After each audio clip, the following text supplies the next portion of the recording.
Proton pump inhibitor आज के दौर में देखिए तो बहुत कॉमनली यूज़ होने वाला ड्रग है। आपको अगर हार्ट बर्न हो रहा है, रिफ्लक्स हो रहा है, कफ हो रहा है, मतलब अगर GERD के सिम्टम्स आ रहे हैं तो आप इस दवाई का यूज़ ज़रूर करते होंगे। और वैसे भी एल्डरली पीपल और चाहे कोई भी गैस्ट्राइटिस हो, है ना, या पेट में दर्द हो, मोस्ट कॉमनली स्टार्टिंग में PPI दे दिया जाता है डॉक्टरों के द्वारा। तो PPI जैसे कि ओमिप्राज़ोल, पेंटोप्राज़ोल, है ना, ये जितने प्राज़ोल वाले ड्रग हैं ये सारे प्रोटॉन पंप इनहिबिटर हैं। काम जो ये करते हैं ये इरिवर्सिबल इनहिबिटर है किसके, H+K+ ATPase का। सो ये यही पंप है जिसके कारण HCl का प्रोडक्शन होता है। सो H+K+ ATPase एंजाइम को ये इरिवर्सिबली बाइंड करके उसको काम नहीं करने देता है। इम्पॉर्टेंट थिंग ये है कि PPI को काम करने के लिए pH <5 चाहिए। इसका मतलब कि जो प्रोटॉन पंप एक्टिव स्टेट में रहेगा तो उसका pH कम मिलेगा हमको,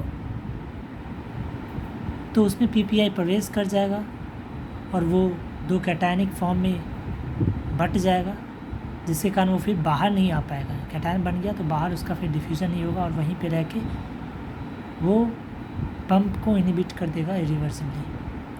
इसीलिए कहते हैं कि खाना खाने से आधा घंटा पहले ले और या 1 घंटा पहले, 1 घंटा बाद खाना खा लीजिए, तो 1 घंटे के बीच में वो हमारे पेट से एब्जॉर्ब होगा, ब्लड में जाएगा, ब्लड से अगेन डिफ्यूज़ होके हमारे जो पैराइटल सेल है वहाँ पहुँच जाएगा।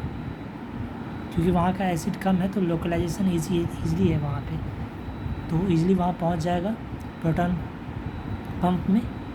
और जैसे ही 1 घंटा बाद हमने फूड खाया, हमें पता है कि जो हमारा HCl प्रोड्यूसिंग ग्लैंड है ये एक तो थोड़ा मोड़ा सिक्रीशन चल रहा है और दूसरा जब खाना लेते हैं तो वो भी एज ए स्टिमुलाई काम करता है उस चीज़ के लिए, तो ये एक्टिवेट होता है हमारा पंप जब खाना खाते हैं ताकि और HCl प्रोड्यूस करे। जैसे एक्टिवेट होगा तो चूँकि हम 1 घंटा बाद खाना खाएँ तो 1 घंटे में हमारा प्रोटॉन जो हमने दवाई लिया है PPI, इसका कंसंट्रेशन प्लाज्मा में एडिक्वेट अमाउंट में होगा। जैसे ही एक्टिवेट होगा तुरंत ये वहाँ उस पैराइटल सेल में पहुँच जाएगा और उस ग्लैंड को टारगेट करेगा।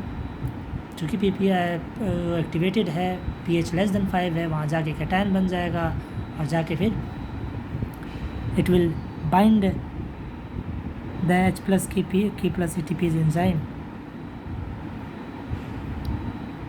उसमें SH ग्रुप होता है, H+K+ ATPase एंजाइम के SH ग्रुप से कोवैलेंटली बाइंड करता है। कौन बाइंड करता है? जब वो <5 pH पे हमारा जो PPI ड्रग है वो 2 चार्ज कैटायनिक फॉर्म में, एक सल्फ्यूरिक एसिड और एक सल्फोनामाइड कॉन्फ़िगरेशन में बढ़ जाता है, तब जाके वो covalently SH group of H+K+ ATPase enzyme से बाइंड करता है और उसको इरिवर्सिबली इनहिबिट कर देता है। इम्पॉर्टेंट सवाल क्या है? एक तो हमने ये डिस्कस कर लिया कि खाना खाने से 1 घंटा पहले आप ड्रग ले लें। क्यों ले, उसका रीज़न हमें समझ आएगा कि काम ही करता है इसे, और जब नीड से ये तब काम करेगा तो एक्टिवेट करेगा। दूसरा जो हमारा ये जो PPI है इसका हाफ लाइफ अगर आप देखें तो प्रोटॉन पंप इनहिबिटर्स का जो हाफ लाइफ है वो 1 आवर है ना, तो 1 घंटा इसका हाफ लाइफ है। पर इम्पॉर्टेंट बात आपको ये बता दें कि HCl सिक्रीशन का इनहिबिशन स्टार्ट हो जाता है within 1 hour, reach maximum at 2 hour, but is still half maximal at 24 hour. हमने कहा कि ये जो हमारा पंप है जो एसिड प्रोड्यूस कर रहा है, उसके लिए हम वर्ड यूज़ कर रहे हैं पंप, तो जो पंप है उसको इरिवर्सिबली इनहिबिट कर देगा। अब एक पंप को इनहिबिट कर दिया तो वो पंप अब काम नहीं करेगा, तो वो जब मर जाएगा तो फिर उसकी जगह नया आएगा ना। तो जो नया पंप आएगा वो कितने दिन बाद आएगा, उसका ड्यूरेशन है 18 आवर, 18 घंटे बाद नया पंप बन जाता है शरीर में। ठीक है, एक चीज़ ये ध्यान में रखना है हमें कि नया पंप हमारा 18 घंटे में बन जाता है। तो जब हमने अभी मान लो हमने दवाई दिया तो जितने पंप एक्टिवेट हुए उस सब से बाइंड किया और उसको बंद कर दिया, फिर 18 घंटे बाद फिर उसकी जगह नया पंप बन गया। अब अगर हमने फिर से अगले दिन दवाई नहीं ली तो same amount of acid produce कर देगा ना, करेगा, ज़रूर करेगा।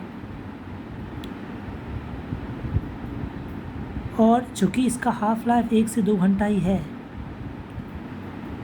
तो जब ये हम दवाई दे रहे थे उस टाइम भी ज़रूरी नहीं है कि सारा का सारा पंप एक्टिवेट एक साथ हो गया हो और सारा पंप को इसने 1-2 घंटे के अंदर जितना भी समय ये रहा ब्लड में उतना टाइम में सबको इनहिबिट कर दिया, ऐसा भी नहीं हुआ होगा है। तो इसीलिए यहाँ बुक में भी लिखा हुआ है कि since only actively acid secreting protein pumps are inhibited and only few pumps may be active during the brief interval that the PPI is present, that is for 1 to 2 hours.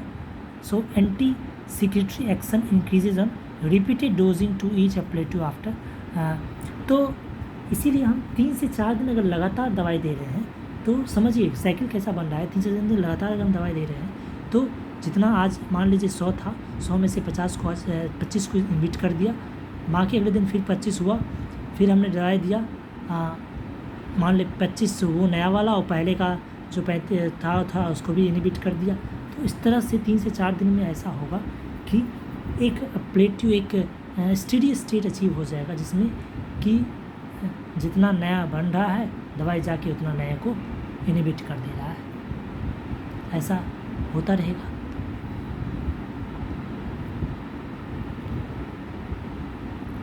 और चूँकि हम लगातार डोजिंग दे रहे हैं दवाई का तो plasma concentration इतने समय तक बन जाता है इसको छोड़ा जाए। सिंपल सी बात यह है कि जितना बना उतने को इनहिबिट करते ये स्टेडी स्टेट आने में 3 से 4 दिन का समय लग जाएगा। सो इसीलिए कहते हैं आप कम से कम 4 दिन, कम से कम 3 से 4 दिन PPI ज़रूर लें, तभी जाके आपको अच्छा रिजल्ट मिलेगा।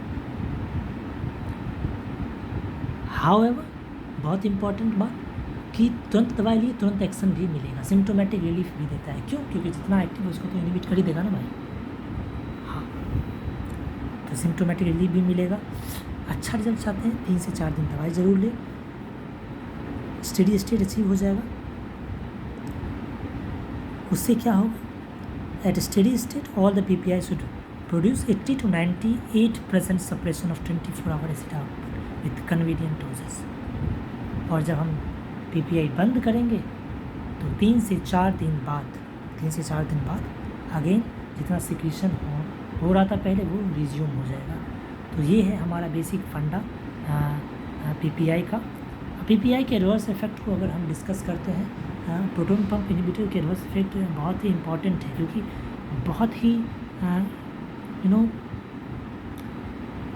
ओवर द काउंटर ड्रग भी मिल रहा है, बहुत ह्यूज अमाउंट। आप जितना भी प्रिस्क्रिप्शन देख ले almost 80 to 90% prescription have this drug in it.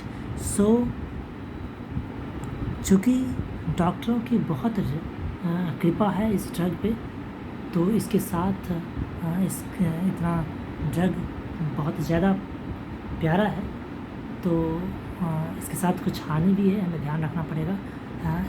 जैसे कि एसिड को कम करता है तो इन्फेक्शन का चांस बढ़ जाता है। उसके अलावा आपको पता होना चाहिए कि जो एसिड है it is very important for absorption of vitamin B12, for the absorption of your calcium, for the absorption of iron, magnesium.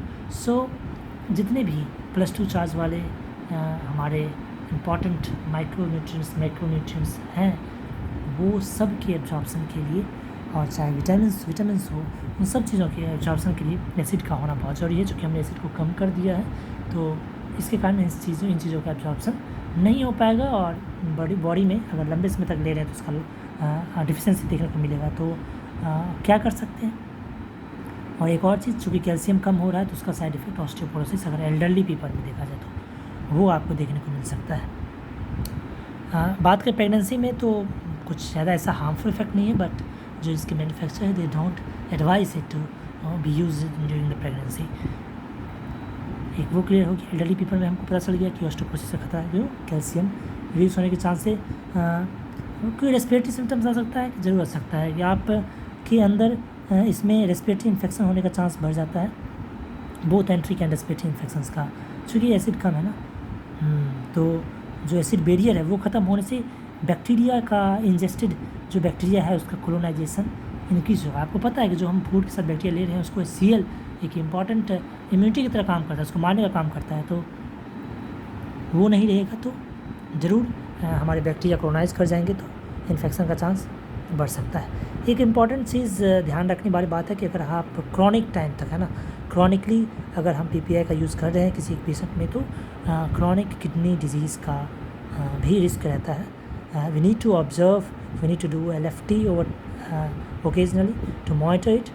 और बेटर ये है कि आप लंबे समय तक PPI को अवॉइड कर सकते हैं। ठीक है, that is all about PPI, widely use drug, इसके बारे में हम समझें। That's all, thank you and have a great day.